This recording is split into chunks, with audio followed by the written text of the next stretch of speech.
தமிழ் உறவுகள் அனைவருக்கும் வணக்கம். இது என்னோடய 2வது செஷன் ரெக்கார்டிங். இன்றைக்கி நான் ஒரு விஷயம் பற்றி பேசுகிறது என்னென்னா, டோன், நம்ம குரல் வளம். நம்ம பேசும்போது நம்ம குரலை எப்படிலாம் நம்ம பயன்படுத்தும்.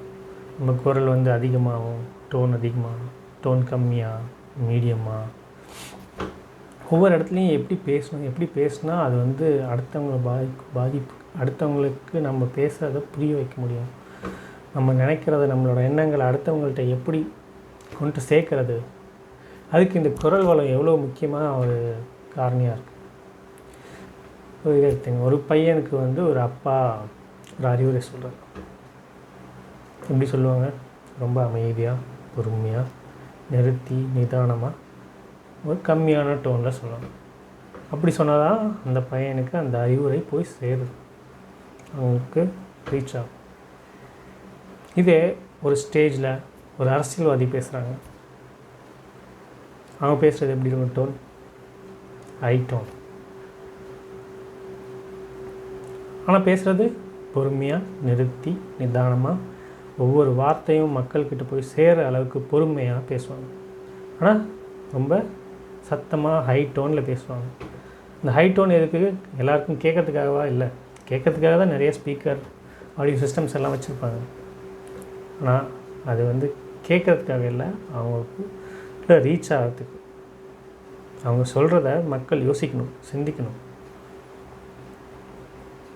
அது நம்ம அந்த டோன், ஹை டோனில் பேசும்போது தான் நடக்கும். இதே அந்த அரசியல்வாதி ஒரு ஸ்டேஜில் மேலே நின்று ரொம்ப அமைதியாக, பொறுமையாக, நிறுத்தி, அதையே நிறுத்தி, நிதானமாக, ஆனால் ரொம்ப கம்மியான டோனில் பேசுகிறாரு. மக்கள் கவனிப்பாங்களா? மக்கள் அவங்கவுங்க பேச ஆரம்பிச்சிடுவாங்க. அப்போ அந்த மக்கள் எல்லாத்தையும் ஒரு கண்ட்ரோல் கொண்டு இவங்க நினைக்கிறத அடுத்த மனசில் அவங்களுக்கு கொண்டு போய் சேர்க்கணுன்னா அந்த டோனில் அந்த மாதிரி ஒரு டெம்போ, ஒரு பொறுமையான பேசுகிறது தான். அதே மாதிரி ஒரு தலைவர், அரசியல்வாதி பார்த்தோம். அதே மாதிரி ஒரு மத தலைவர் பேசும்போது எப்படி பேசுவாங்க? நல்ல குரல், தெளிவாக, பொறுமையாக, நிதானமாக பேசுவாங்க. அவங்க கத்துறன்னு அவசியம் இல்லை, ஆனால் ஒவ்வொரு வார்த்தையும் தெளிவாக, பொறுமையாக, நிதானமாக, ஆழமாக பேசி பேசுவாங்க. அதேமாரி வேறு சந்தர்ப்பத்தில், இதே ஒரு ஸ்டேஜ் ஷோ, ஒரு ப்ரோக்ராம் நடக்குது, மியூசிக் ப்ரோக்ராம், அங்கே அவங்களோட சத்தம் எப்படி இருக்கும்? ரொம்ப ஹை பிச், மக்கள் எல்லாத்தையோட உணர்வையும் தூண்டி அவங்கள எல்லாத்தையும் ஒரு டான்ஸ் ஆடுற மாதிரி ஒரு சுச்சுவேஷனுக்கு கொண்டு போகிற அளவுக்கு அவங்களோட டோன் இருக்கும்.